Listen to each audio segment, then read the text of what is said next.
Hey,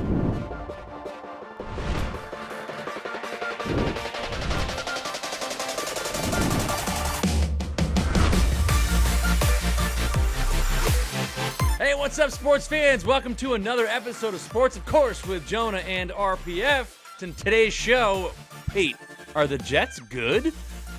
There are no more unbeaten teams in the NFL, while the Texas Rangers remain unbeaten in the MLB Playoffs, and so much more. RPF, my friend, we have a packed show for today. How are you feeling?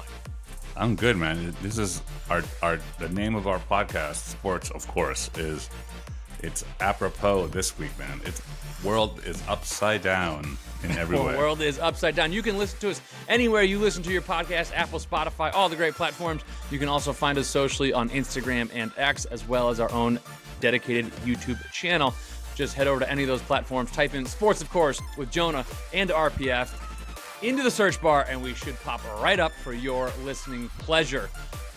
Like I mentioned, we've got a ton to get into, so let's get right into it, unless you have anything that you need to declare or get off your chest. Oh, we'll get into the whole, Taylor Swift world that we're in, but go ahead. All right, well, let's get right into a Week 6 recap. I've got headlines coming out of the gate all over the place. Like I mentioned in the opener, there are no more unbeaten teams in the NFL, which means that the 49ers and the Eagles both lost, in case you live in a cave. Which means that the 1972 Miami Dolphins remain the only undefeated team in football It usually history. goes much later. You usually get a team to like 12-0 somewhere. You know what I mean? It's a little nerve-wracking after 10, yeah. But so I'm very happy this year at 6 rather. First up, we got the 49ers losing to the Browns 17-19.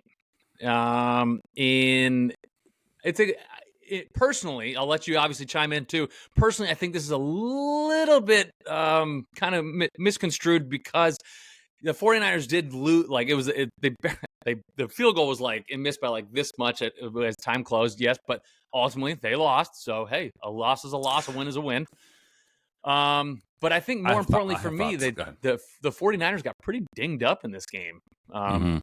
So which it kind of like silver lining, double-edged sword is like, to me, the fact that Brock Purdy was able to mount that the drive at the end to get them in field goal range without Christian McCaffrey, without Deebo Samuel, with a limping Trent Williams, I think was pretty good. Okay. But Christian McCaffrey is notorious for injuries. And so as soon as every season when I see him go on the injury list, I'm like, uh-oh. What are your thoughts? He's the white Tua. No, listen, I will tell you this. There's a couple of thoughts I have. One is we'd be having a whole different conversation if that field goal was, 4 inches to the left. So we'd still be saying, yeah, they had a rough start, but they're still the Niners. They're still one. Yep. It'd be a whole different narrative. There'd be number one power rankings everywhere. And it's like, no. And I think Brock Purdy came back to earth finally. I don't think he was impressive at all in any sense. I think that the Niners played the game that I thought they would play against the Cowboys the week before, and they killed the Cowboys. So I think they were due for this kind of like flat performance, and it was just out. And to your point, the game is it's unimportant. There's still going to be one or two in the conference forever. The issue is McCaffrey and Samuel being out. Yeah. And that's Brock Purdy isn't Mahomes. He can't carry this team without McCaffrey and Samuel. And the fact that he was able to drive 28 yards to a field goal attempt, great. Whatever. That's an NFL quarterback. Yeah. I mean, to elaborate on kind of what I was saying was that, like, I think you're right. Like when I think Brock Purdy looked pedestrian when he lost McCaffrey because he's such a security blanket for such a young quarterback. Yeah. So like whenever he's in trouble, he's like, Where is he? Where is he? Oh, he's over there. He looked like the Brett girl in season 1. It was like, and so I think I think that was noticeable. Trevor Lawrence for people don't know, but I think that was noticeable. But then towards the end of the game, I think there's a growth for Brock Purdy when he said ultimately helped Brock Purdy. When he said, "Oh shit, I don't have Christian McCaffrey. I got to figure this out. I got to figure something else out." That's kind of what I meant. As far as in that sense, you're right. I think look, if the Niners would be coasting the whole year and kind of one or two weird, everybody needs adversity. they need adversity to be able to overcome and be able to know what Yeah. they're made of, and now they know that they can't count on their kicker. Interesting. Yes, well, someone who has had Christian McCaffrey on his fantasy football team for the past 2 or 3 years, I would be very alarmed, Niners fans, that he went on the list. Granted, it's not supposed to be too bad, but they don't know yet if it's a strained oblique or a rib issue. So, he's always he's pretty susceptible. All right, moving on to our next big headliner, the Eagles. RPF. The Eagles got taken down. I watched every down of this game. Which, by the way, Jets. I did too. I watched. This was the Eagles got taken down by the Jets. This marks the first Jets victory against the Eagles in franchise history ever. Yeah, ever. Which is because it's weird because the Giants, a crosstown team from New York, and the Eagles have the most vaulted type of rivalry in NFL sports generally, and now all of a sudden the Jets don't have any rivalry. It's not a rivalry if they're 14-0, or 0-14 as a case may be. But the Jets had no right to win this game. I mean, they were just hanging around, and the Eagles had every opportunity. And again, another lackluster performance from the Eagles offense. I mean, I'm still not convinced. I have been saying it from day one. Yep. I am not convinced. They don't scare anybody. The Jets were imposing themselves. That Jets defense was like, not today, Yep. not in my home field. And they're 3-3 without anybody. I mean, without Aaron. Yeah. So I am just to answer your question at the top of the show. I hope not. Because we're playing them twice. The Dolphins are playing them twice. I mean, so here's what I got on the Jets. Like you just mentioned, they're 3-3, right, which puts them right in the middle of the pack. But they've beaten, and we'll talk about these guys in a second. But they've beaten the Bills and the Eagles at this point. And by the way, are the Jets more impressive than the Bills? Yeah. And all of their wins. It's almost in spite of Zach Wilson. Meaning, in my opinion, if Zach Wilson can just incrementally get, a 0.5% better each time, I think, down the road. Maybe a little more. Maybe a little more than 0.5%. I wasn't trying to go too much. 1%. 1% better each time. Meaning if he can make any sort of just improvement, and that might even just be confidence. It might not even be skill. You know what it is about him, Zach Wilson? I even as a viewer, I know where he's going to throw the ball 3 seconds before he does it, and that's such a bad. I mean, that's what Teddy Bridgewater used to do last year for the Dolphins when he had to step in. He would literally look. He would stare down the receiver and not even check anyone off. I mean, any defense is going to look great compared to that, but somehow, like you said, in spite of Zach Wilson, the defense and the Jets and the opportunism that they have, they're very if he could just, this week, imagine if he could just learn how to look over there and then throw over there. No time soon he's not doing his no-look shuffle pass to No. That's I don't think he needs just to. Look him off. Yeah, I get it. Yeah, I get it. But the Jets are a question mark. Let's see. Yeah. Interesting. A very intriguing question mark. Mr. Manifesto, Aaron Rodgers, up in the booth. Did you see all the cutaways? He was like, okay. He was like trying to train even as he's watching. He's not going to have Zach Wilson carry this team if there's a chance to take him to the playoffs. So you see. By the way, I don't know when he's scheduled to come back at some point. But I mean, the Dolphins play them the Friday after Thanksgiving, Black Friday, for the first time ever. I would not be shocked if Aaron Rodgers is in uniform not playing that game. You know what I'm saying? That type of thing. Just kind of, I think he'd be like inching to go. Yeah. I heard on a talk show this morning, they were getting insight from within the Jets organization, the facility, and they listen, like as much shit as we give Aaron Rodgers, they were saying like the sort of the calmness that he brings to the facility and the confidence, really. Right? He's an icon. I mean, the gravitas he brings in. He walks in with, there's no one else in that whole organization, including the head coach, that has that type of authority. Right. And during the game, simple things like, when Zach Wilson comes off the field after looking atrocious, Aaron Rodgers can just kind of grab him and go, listen, kid, it's going to be okay. Just keep your eyes out for this. Boom, boom, boom, boom. Right. And it's like, he's like, okay. Yeah. Big guy running towards you. Don't go that way. Yeah. All right. We mentioned them a second ago. The Bills. All right. The Bills and the Giants. This game was the Giants had no reason. Yeah. This game was a little bit wild to me. The Bills won. Spoiler alert. The Bills won 14-9. However, the Bills failed to score until the fourth quarter. And on top of that, the Giants failed to get any points at the end of both halves from essentially the 1 yard line. I think on both instances. First half, it was because quarterback in New York is worse right now? Who's the worst quarterback in New York right now? How about the Northeast? How about the Winkler? It's funny. I'll throw Mac Jones in there. It's funny. I saw a meme that said this is the first Giants loss in New York in like 31 years. Because they don't play in New York. People they play in New Jersey. Anyway.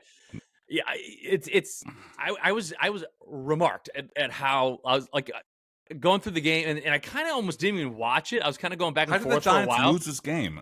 How did the Giants lose this game? It was. I think the Panthers, the Bears, they would have beaten the Bills in this game, and that's why. Yeah. That's what I think. Who's your friend, by the way? Oh, I was like, no, I was like, Jesus, that's an imposing. All of a sudden, it lured up. Anyway, the point is that the Bills got as lucky as they've ever been to win this game. They had no right to win this game. Second straight game that they looked like crap. Okay, they came from London and they looked like they were just like sleepwalking for the first half, and the second half they was the same thing. Finally, the fourth quarter, they just said, "Oh shit, we're the Bills. We got to score," and they're the Giants, and it was an ugly, boring, depressing game all the way around. Yep. And I don't know what's happening with the Giants and Jones, but I don't know that he's not. Yeah, it was crazy. I was kind of reiterating for anyone that didn't see it. So the end of the first half, the Giants were at the goal line, and because of some poor clock management, the time expired.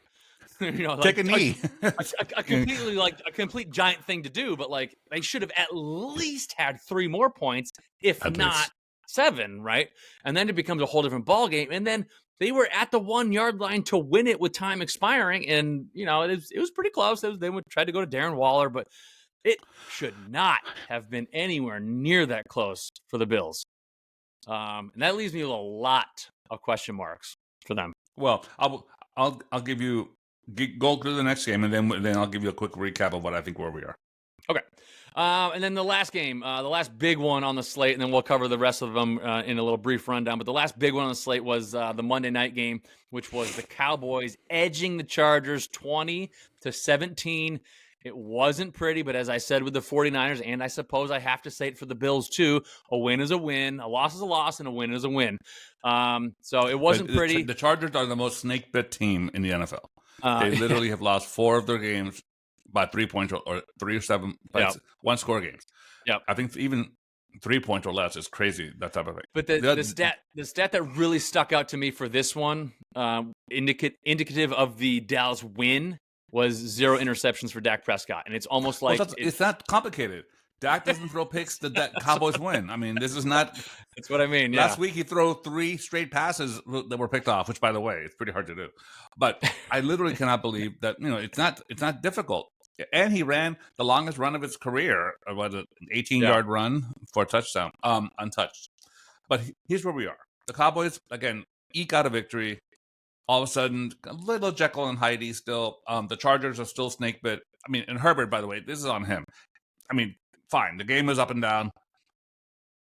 You have a 3rd down and 6, and your wide receiver is open by 30 yards, and you're not getting pressure, and you overthrow him by 12 yards over his head. Mm-hmm. Sorry. Yeah. MVP? Not quite. No. All right. Not so much. Here's where we are in the NFC, in my opinion. The 49ers and Eagles are kind of just now like 96 and 94. Saying they're both kind of in that out of 100 scale. They're both kind of in that. They're toggling. Niners are still. I give them the edge. The field goal was an inch wide. It's fine. I'll give them the Niners, but it's not a runaway as it was just 2 weeks ago. Okay. And to me, a maybe as a third would be the Lions to me, with the Cowboys bubbling under that. So to me, the the second round of the playoffs right now are like Niners, Cowboys, Eagles, Lions, right? Sounds plausible. On the AFC side, I have Dolphins and Chiefs, again, 96, 94, depending on, a lot of questions will be answered this week with Miami, so we'll see what happens there. But Dolphins and Chiefs, and then with the bubbling under teams, I'm going to go against the grain. It's not the Jags, it's not, any of those teams, or it's not the Colts, not the Colts, rather, the Panthers, the Jaguars. I'm putting Bengals and Bills because they're both maybes. But Bengals are with a trajectory; they're up now. The Bengals are trending up. They're trending. Burrow is back. The Bengals and the Bills are doing this. They're exactly right, and they're right in the middle right now. To me, Bengals and Bills will be a really great matchup this week to see where they both are. But I think those 4 teams would end up being those 8 teams are the teams to watch, really. So what happens there? I think ultimately the Chiefs are, like we talked about, one injury away from being in trouble. The Dolphins need to find a defense that's not so porous. By the way, quick update on the. I guess we'll go through it with the Dolphins, and then the Bills. What is happening? The numbers. If you look at the numbers as the stat sheets, they're fine. But you look at the actual practice of what they play football, they don't know how to. It's really bad. It's really bad. Yeah. So all these teams are supposed to be so great. Great teams are now 4-ish. We'll see how many end up in a few weeks. I'm going to disagree with almost that entire ranking, but I think this is my RPF computer ranking. But I think you're going to be pleasantly surprised here. Let's start with the NFC. The NFC, as of right now. Okay, now this needs to be prefaced as of right now. Meaning the San Francisco 49ers, if they are fully healthy, they are number 1. Okay? Yes. That is, however, in my opinion, like I alluded to earlier, like Christian McCaffery is riddled with injuries, and he always are you saying your Lions? And he always misses tons of games. So as of right now, I do not have the 49ers at number 1. But I have the 49ers better than the Eagles as of right now. I don't trust the Eagles. Yeah, me neither. I don't trust them at all. So that leaves my Lions as the number 1 team in the NFC right now. My Lions. By the way, I'm still have to get used to this. My Lions. I keep forgetting to buy you the Amazon. Mine goes like this. Mine goes Lions. Lion toy. Mine goes Lions, Niners, Eagles, Cowboys. It's the same 4, just in different order. It's the same 4. I understand. But I mean, I wouldn't be mad at that. I think that's AFC. Listen, Bills. We've worked so far in this episode. We are clear on our opinion of the Bills, right? And we're about to get into this when we talk about the Chiefs in a second. I don't trust the Chiefs. Mm-hmm. I don't trust the Chiefs at all. And then I'm left with your Dolphins, and it's like their defense is it's okay, right? Mm-hmm. My number 1 team in the AFC is the Dolphins. Wait, has health froze over? Has hell frozen? Wait, where is Satan on ice skates? I need to see this. What is happening right now? My number 1 team. Is this April Fool's? Is this April 1st? No. My number 1 team. Well, I'm not. You expect me to say the Patriots? Well, the Patriots are going to be very helpful to the Dolphins because they're the salve between the Eagles and the Chiefs games. So, unfortunately, the Dolphins play the Eagles next weekend, and the Bills play the Patriots. So that's what I'm saying. No, but the Patriots play Miami after the Eagles, before the Chiefs. No. So seriously, like, listen, the Dolphins' offense is it's video game stuff, and I think that's what. So when I picture them going up against the Chiefs right now, I picture them winning because their offense, because the Chiefs can't stop them. And Tyreek Hill is not going to stop until he gets right. And I don't picture, even though the Dolphins' defense isn't fantastic, I don't picture because I don't trust the Chiefs right now. I just don't. When was the last time the Chiefs scored 38 points? Their last 2 games, we got to be really honest about this. Their last 2 games, they almost lost to the Jets, who we've mentioned are more formidable than we thought they would be without Aaron Rodgers. But they almost lost to the Jets. And then, listen, man, like, their past 2 games, basically, they won there were referee calls in both of those games that were atrocious. That were unbelievable. Like conspiracy theory atrocious. Yeah, they were bad. And so they're 5-1 right now. They are very easily a 3-2, 3-2 team. Yeah, very easily. I agree. I honestly, and this is another controversial comment. I right now today would take the Bengals over the Chiefs. I think I would too. Yeah. Yeah. Are we going to be the only two people in professional sports podcasting that would think that way right now? Maybe outside of Cincinnati. Well, now I have to start rooting for the Bengals are trending up. I have to start rooting for them because I picked them to win the Super Bowl. So I need my pick to come through. I picked the Dolphins, as you may remember. So but there we are. But that's where I sit with our power rankings, right, if you will. I didn't really go through the AFC. I've got the Dolphins, and then honestly, from there, it is an absolute toss up to me. I think the Chiefs, the Bills, the Bengals, the Ravens. I have no idea. Like the Jaguars, the Ravens. I have no idea who's who after that. That's my point. Yeah, I think so too. All right. The Dolphins to me are the only team that I can point at and go, "Oh, I know who they are. They have a really good they have really good. They have an amazing offense and an okay defense." And then I'm like, "Oh, the Bills. They have a sometimes great, sometimes awful offense. I don't know their identity." And then the Chiefs, I'm like, I have no idea what they do, but they managed to get wins. So you know what I mean? Like they have Mahomes and Kelsey. I mean, it's literally the whole team. Yeah. All right. So let's go elsewhere around the league real quick. Yep. Going back to Thursday, we have our aforementioned Chiefs beating the Broncos. So essentially, the rest Mahomes and Kelsey are still fun to watch. They're still fun to watch. Of course they are. Of course they are. Yep. Essentially, what happened elsewhere around the league was essentially what we had kind of predicted would be the case anyway. The Chiefs beat the Broncos 19-8. The Ravens beat the Titans 24-16. Bengals beat the Baltimore Seahawks. Wasn't impressive in the win at all. They weren't. They're not, but they're winning. Again, I mean, look, it's winning. It's winning. By any means. The win is winning, and they have a big one coming up this week, right? I think I have that one highlighted. They're the Lions. They do. They have my Lions. They're Lions. Yeah. My Lions. My Lions. The Bengals beat the Seahawks.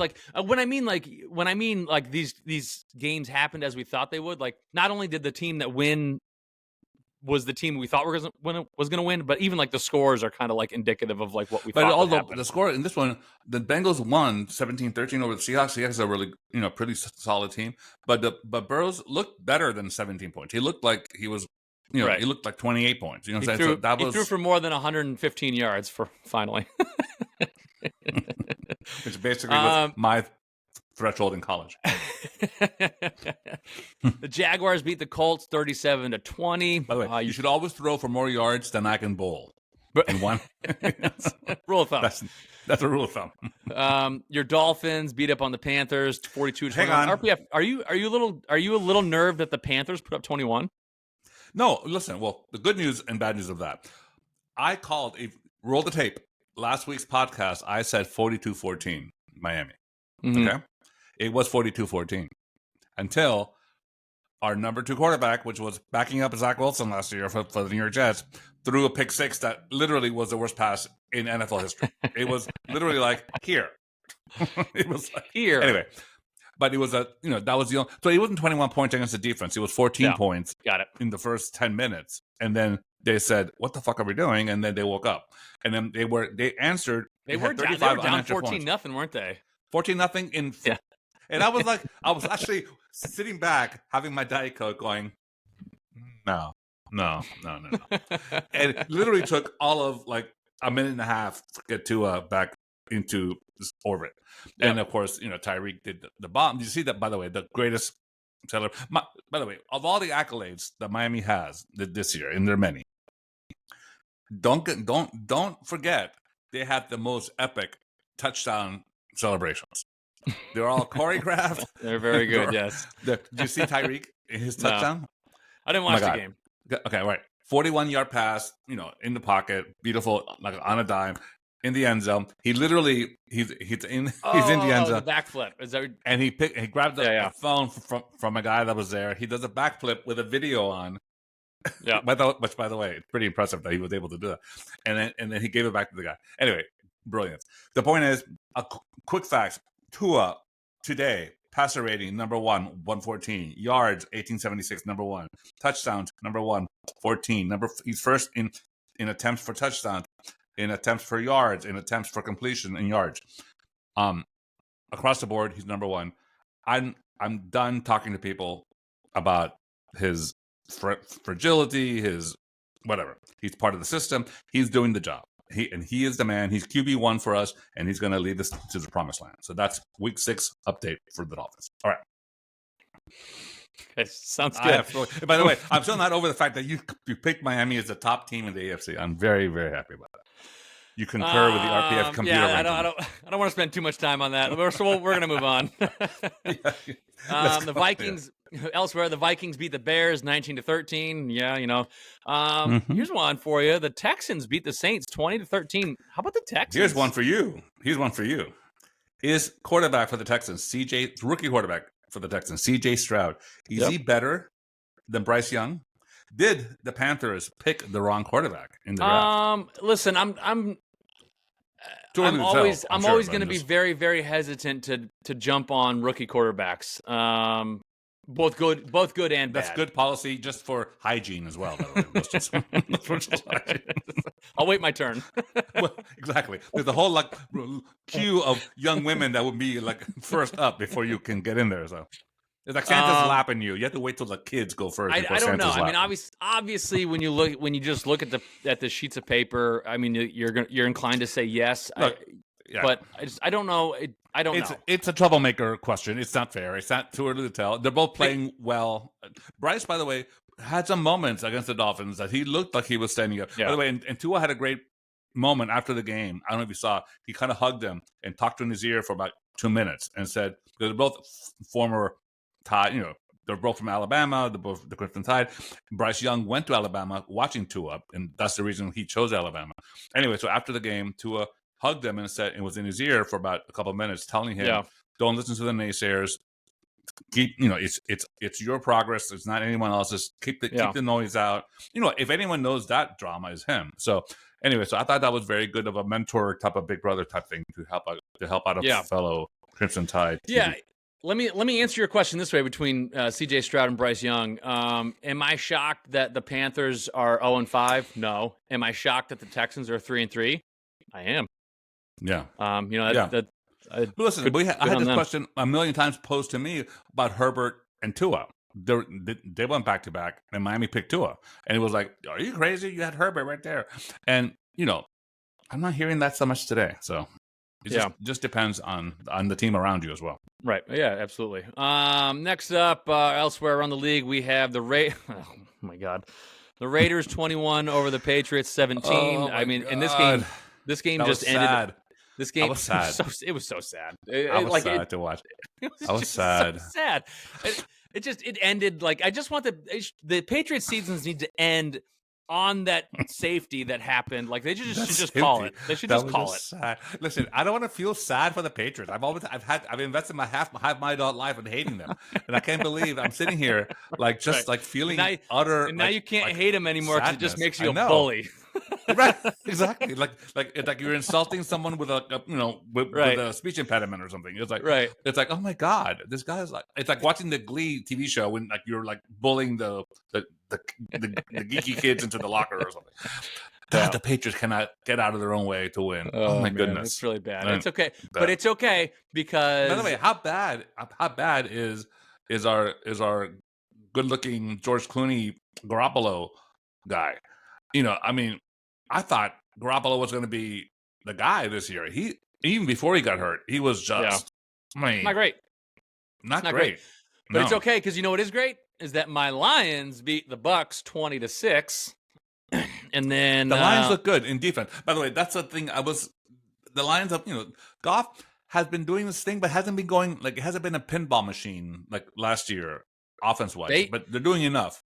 But the defense is stepping up. Yeah. Yeah. And this is why I have them number one for me, number one in the NFC, is because to me right now, they are the team that if you were to just kind of put them up against any team, I'd go, I think they're going to win. I think they're how much fun the team would Dolphins and Lions Super Bowl be? Yeah. I mean, sure. For you. And your Lions. I know, you're right. And my Lions, and then yeah, that'd be really fun. Yeah. And where is the Super Bowl this year? Vegas, baby, Vegas. And then the last one, I don't have the Rams score up here. The last one, the Rams beat the Cardinals 26-9. And that wraps up our Week 6. But Cooper Kupp, by the way, Cooper Kupp looked good. And by the way, you insert Cooper Kupp into that wide receiving core already. Say it with me. Say it with me. Puka Nacua. Puka and Tutu. Oh my God. Puka, Tutu, and Cooper. And Kupp. Puka Tutu Kupp. All right. Sounds like Bam Bam speak in the Flintstones. All right. So yes, but the Rams are fun to watch also, and I think the Rams are on the trajectory quietly. I think they're a sneaky playoff team. Yeah, I think they're going. Me too. The Seahawks are going down, Rams going up. It's going to be interesting to see. They're going to be there at the end. All right, let's take a little look ahead at Week 7, starting off Thursday night. We've got the Jaguars taking on the Saints. Jaguars sitting at 4-2, Saints sitting at 3-3. It's another one of those games. I think it's a revealing game. I think Jags should win handily. If they don't, then they have another season of like almost. Yep. That's pretty good. Sunday 1:00. So we got the Bills taking on the Patriots. Is it a question? Is it a sellout? You think in Foxborough? Man, it's a great question. I don't know. I don't know what the climate's What's the weather like going to be like? That's another question. If it's bad weather, I wonder if it. Yeah, I don't know. I don't know what tickets are like these days. The Bills should win by 30. If they win by less than if they win by less than 2 touchdowns, then we're having a problem with the Bills. They should, but what's crazy to me is, and I don't believe this is false hope just because I'm a Patriots fan. Is like the way the Bills are playing. Like I'm like, we could do what the Giants did. Not only that, it's also a division team that you know very well, so you know their very tricks. well. Yeah, right. So it's interesting. Yeah, and the Bills lost to the Jets, so anything is possible. Right. It's a very interesting game. I don't expect us to win, but I think I could see us competitive at the end. Yeah. We got the 3-3 Commanders taking on the Giants. So 1-5 Giants. That is an absolute snooze fest right there. Oh my God. If anyone is forced to watch this, they should sue their TV network. We've got also in the 1:00. We've got the 3-3 Raiders taking on the 1-5 Bears. Another huge snooze fest. Terrible. We also have the 3-3 Falcons taking on the 3-2 Bucks. All right. So listen, Bucks. If you're going to be for real, you have to win this game. That's what I was going to say. I put a star on this one. This is Falcons are sneaky good enough. They are. The Bucs have to step up. They need to figure out their quarterback, Desmond Ridder. I don't know how many interceptions he's got in the year, but it's more than they've played games. And he doesn't seem to be bothered by it. He's just like, okay. He's on the bench like saying out like, hey, football's awesome. At one point he almost gave a high five to somebody after he threw an interception. I was like, not the best look. Okay. But yeah, the Bucs. This is one of those where the Bucs should win, and if you want to be formidable, you need to win. If you don't win, I'm going to have a lot of questions about at home particularly. So you have to but clearly, the best game in the 1:00 lineup is the 5-1 Lions. My 5-1 Lions taking on the 4-2 Ravens. This is going to be now. Listen, as high as I am on the Lions, I admittedly will tell you that they haven't yet to play anyone very, very formidable. So this will be a great test. The Chiefs. The Chiefs. Well, hang on. We just admitted that the Chiefs are Mahomes and Kelsey, and they played the Chiefs. No, but they played Chiefs at home, opening season. They played them without Kelsey. Is all I'm saying. Correct. Oh, that's true. You're right. You're 100% right. Yeah. Yep. I forgot that in all my Taylor haze, in my lemon haze of Taylor Swift world, I completely forgot that one. So that'll be a great game. That'll be the one I'm probably tuning into, to be honest with you. I think Goff has his game of the season, and I think he's going to just flex his muscles. Remember, this is the game. This is the team. This is the defense that Tua lit up last year when he came back. When the Dolphins came back by like 4 touchdowns down or something in the second half. Right. So I think they're capable. Goff is capable of having a career day there. The defense for the Lions are kind of bendy, not breaking type of thing, which I think is working for them. And they really set up to the Bucs. The Bucs were lined up pretty much, and they were playing them tight for a minute, and then the Lions defense didn't let them. So, I mean, I'm impressed with the Lions finally on the defensive side of the ball. Yeah, exactly. Yeah.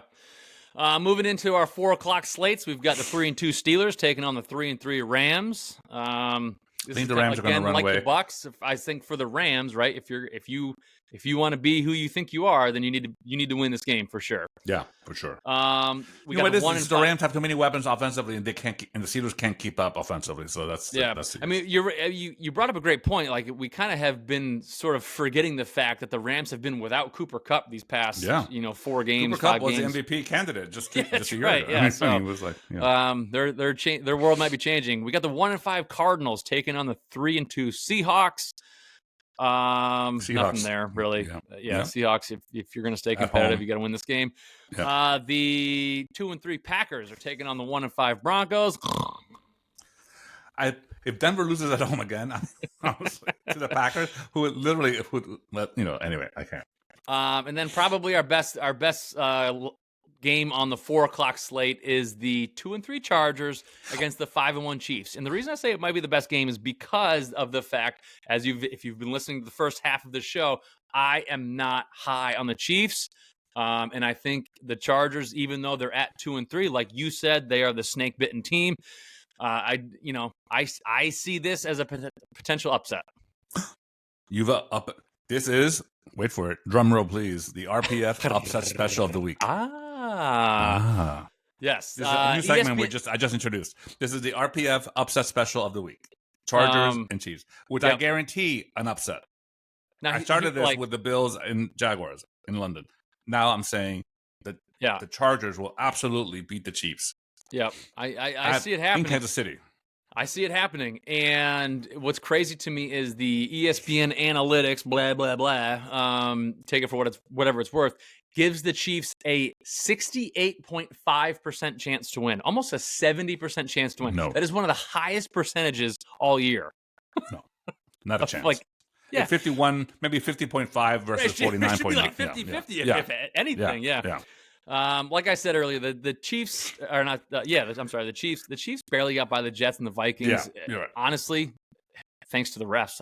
Let's get to the game of the year, please. Oh yeah. Okay, game of the week. Let's get to the game of the year. Maybe. Yes. Maybe. Thus far, yes, it is. Well, Clash of the Titans. Thus far.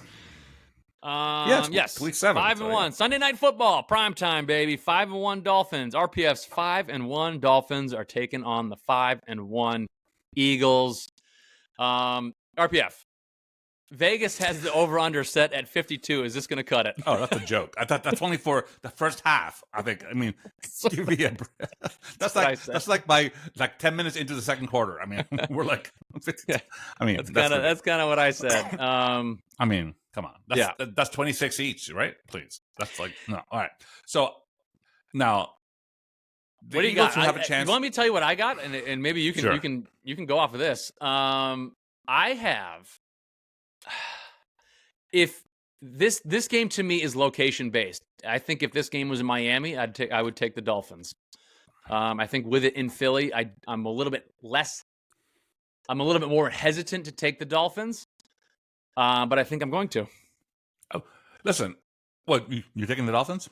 Yep. This for the Dolphins fans, this has every red flag on available. This is basically as close to Buffalo as we get. Meaning that we don't play in Buffalo very well, as you may have noticed. So all of a sudden, we're like down the highway to Philly, playing at Philly, big national game. Dolphins tend to choke in these type of situations. Choking meaning not play well, and not really choke, but just not play well. And I think you're right. I think we shake all those demons and say, let's just play who we are. Let's play within ourselves and let's see what happens. We're going to be as healthy as we've been this whole season, except for obviously the NFL leading rusher before he went down, Achan, the rookie sensation. He's gone for a couple more games, but we're as healthy otherwise as possible. We have an offensive line which hasn't gotten any credit. The Dolphins are number one. Yes, in passing, we all know that. It's like we said, it's Madden video game. Yep. Number one in rushing. We were second to last year. We've been in the bottom 5 the past 6 years in rushing. We're number 1 in the NFL in rushing.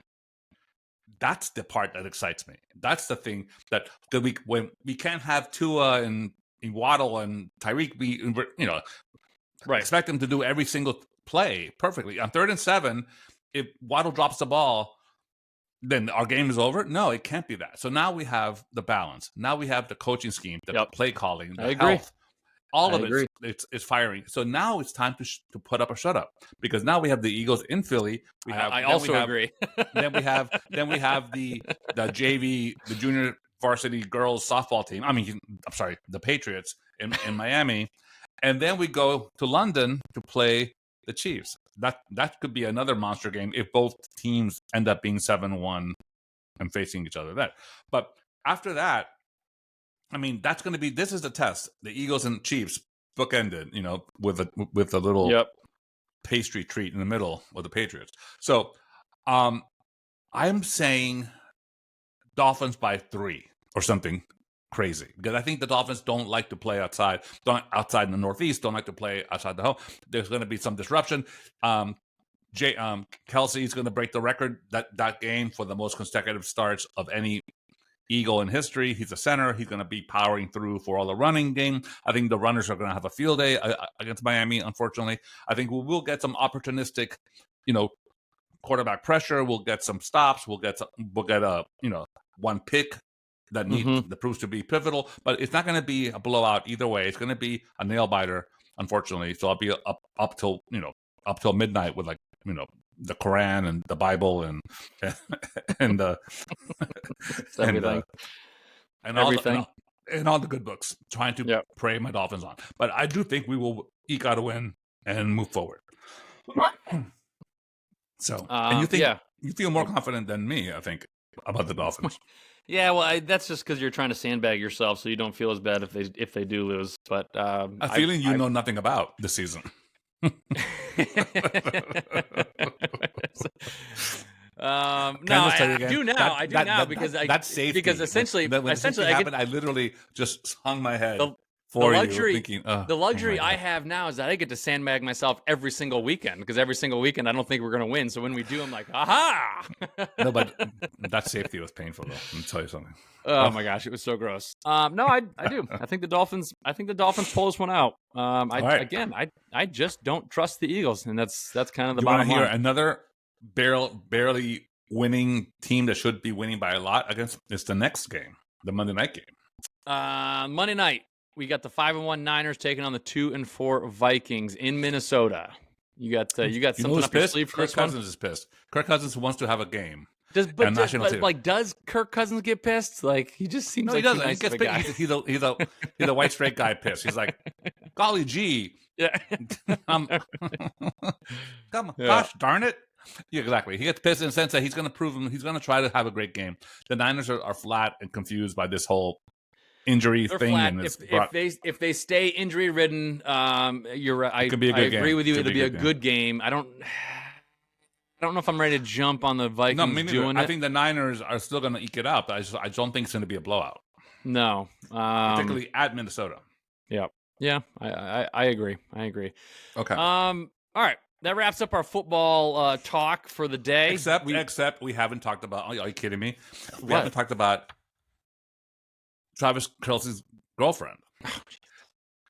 Just a little bit. Okay. The big controversy for me. Well, first of all, the best news for all of us who live in both worlds, in the sports world and in the pop culture world. First of all, the good news is that I, of course, saw the Taylor Swift concert, the Eras Tour movie this weekend, which was like epic. Fantastic. Okay. It was like fantastic. All right. By the way, if you don't take Jovi to see that, I'm going to call child services for bad parenting.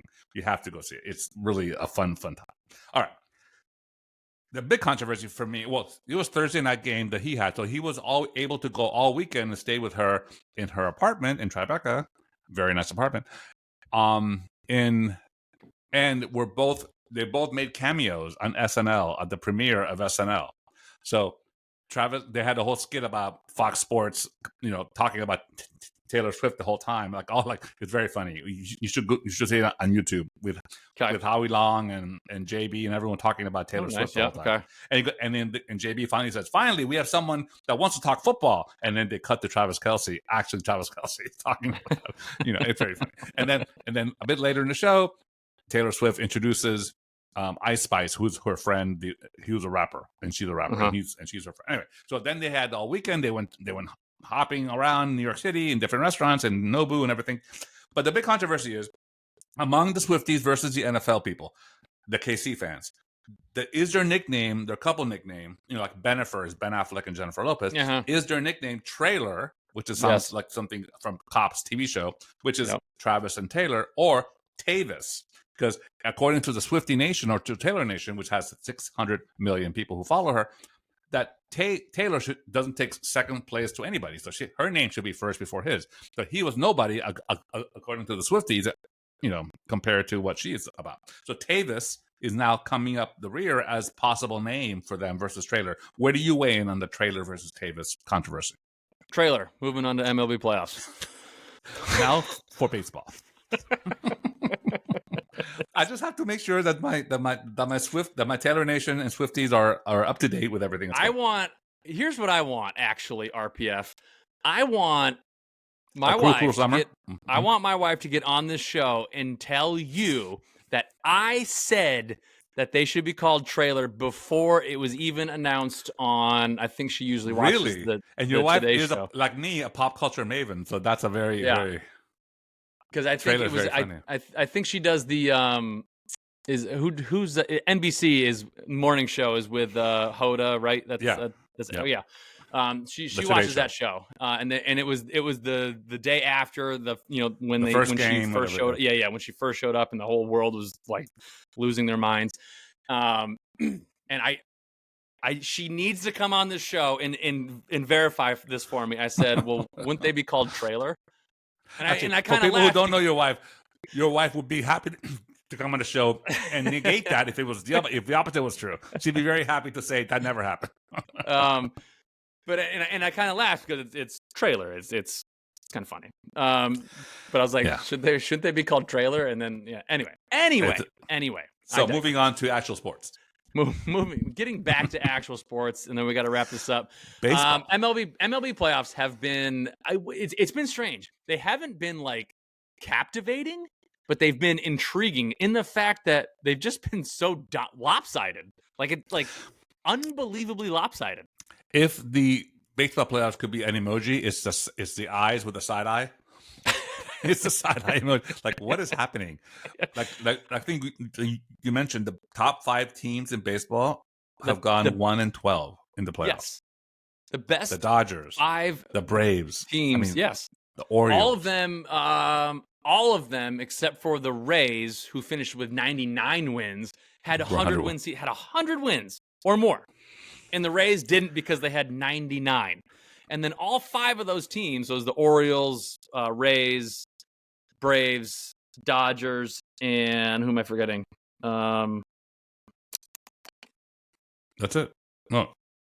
Was that it? No, there's 5 of them. Who's in the National League East besides the Phillies? The Marlins were there. Anyway, the Giants. Wasn't it Giants? No. Anyway, of those 5 teams, they went 1-12. Yeah. But listen, how is it possible? What was the betting line of the Texas Rangers not losing a game in the playoffs? Right. And then the flip side of that is the Rangers. Texas Rangers are 7-0. Have we mentioned the Texas Rangers once this whole season? No, not since Nolan Ryan. Right. That's since George W. Bush owned them. Oh my gosh! I mean, they are 7-0. Like I can't help but feel like it's just more importantly, this is their destiny season. For the ALCS, they're up 2-0 on the dreaded Astros. Yep, and beat them both games in Houston. Yep. What is happening? I know. But the more now they're going back. Right now they go back for games 3, 4, and 5 Wednesday through Friday, and that's in Texas. Yeah, and that might be it. They might not need the fifth one. The Phillies, though, how much fun have they been to watch? Oh my gosh! So my question here was: are the Phillies actually that good, or is it just their home field advantage? Have you been watching the games in Philadelphia? Crazy. They're bonkers. First of all, that's what I'm hoping that fans are so exhausted and hoarse from the Phillies game against the Eagles, against the Dolphins, they'll be like so exhausted. They'll be whatever. Right. You know, the stands are empty. Just no one can make it. They're like, I can't do it. Exactly. I can't take it.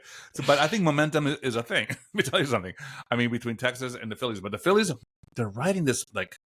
Yeah. I saw a video, a clip of the team celebrating after they won the first round of the playoffs, and Bryce Harper was like, you know, it looked like Pornhub or something. It was like, he was calling his girlfriend on the phone, and he was like shirtless with all the people spraying champagne on him, and he like, I guarantee this is not the last time we're doing this. I'm thinking there's a sequel to the Pornhub.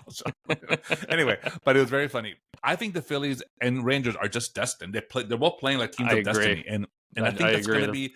I think it's almost like we have to take a step back. It's almost like the Red Sox in 2004, where you just have to take a step back and say, "Wow, you know, no one's stopping." You know, Johnny Damon had 2 grand slams in one game or something. It was like right, insane. yeah, you know, it's like he hasn't hit one like in 10 years. Yeah, you know, it's just like sports. That's why I love sports so much. I mean, this is like you can't predict it. Really, you can't even predict it, especially with all the sports and all the teams and all the sports kind of just coming. They're not 100-0. They're like 60-40, everybody. And any given Sunday, any given day, things can happen that are fun. And the Rangers and the Phillies are riding a wave that's going to be hard to stop for anybody. So madness. It is absolute madness. I think that puts a bow on our show for today. No, I have 2 more things. I have 2 cool things. I was just going to say RPF. Do you have anything else? Yes. NHL. First of all, the sadness begins. The Washington Capitals today or this week ended their 14-year 588 home sellout streak is over. Oh wow! So that's a pretty impressive run for a 6th place team that haven't had a great success in a long time. So kudos to those fans in Washington to hang in there. And they didn't lose it by a lot. They just had a few thousand seats open. So all right. And then, did you know, as being a sports of course podcast, that this is the biggest sports rivalry in history, currently in history, happened this past Monday. India versus Pakistan in cricket at the Cricket World Cup. Let me tell you something. It's called the world's biggest sports rivalry. It set the world record for most on-demand streaming globally, with 35 million on the spot streaming. Wow. 134,000 fans in person. Wow. Think about those lines at the bathroom. 134,000 fans. And there were so many fans at the stadium, and no hotel rooms to accommodate this insanity. Of course, they book the championship in a city that can't accommodate the fans. Great. So then they started checking into hospitals overnight, saying, "I have a cough." Oh, geez. So anyway, and India won, in case you're wondering. So we should at least acknowledge that India is the Cricket World Cup champion of the world. That's a World Cup. Okay. All right. And cricket, by the way, for those who don't know, it's baseball with couture clothing. Right. And sometimes games last and like no one 4 sweats, days. Really. And no one sweats, and no one does anything athletic. They just bat around. Did you know that sometimes games last like 4 days long?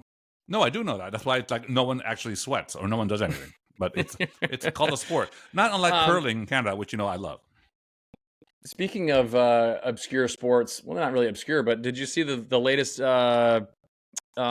additions to the Olympic lineup for softball, the 2028? Baseball are back. Softball, flag baseball football. Are back. Flag football. I don't know how I feel about this. I got to be honest. 5 on 5. I don't know how I feel about 5 on 5. First of all, 5 on 5. It's literally what I played in my public park when I was in 8th grade. I don't know how I feel about this. Do you remember my favorite play? I was quarterback, of course, because I'm quarterback, and I called it the flare and tear. I would pump the flare, and then he would just take off at the tear. Flare and tear, and I was dropping on a dime right there. Anyway, 5 on 5 flag football. Exactly what we played in grade school. Yep. And then also the one I'm surprisingly kind of excited for is squash. So I bet you didn't know this, but when I was at Trinity College, we were the #1 squash team in the country. I don't think anything sadder has ever been uttered on this podcast. But yeah, anything related to the Patriots is sadder than that. Let's see. Trinity College All right, squad. By the way, we got. No, but you're also a pickleball guy, so people should know that you're a pickleball guy. So. Yes. That's all the time we got for the show this week. Thank you so much for tuning in. You can find us anywhere you listen to your podcast, Apple, Spotify, all the great platforms. You can also find us socially on Instagram and X, as well as our own dedicated YouTube channel. Just head to any of those platforms, type in Sports, of course, with Jonah and RPF, and we'll pop right up for your listening pleasure.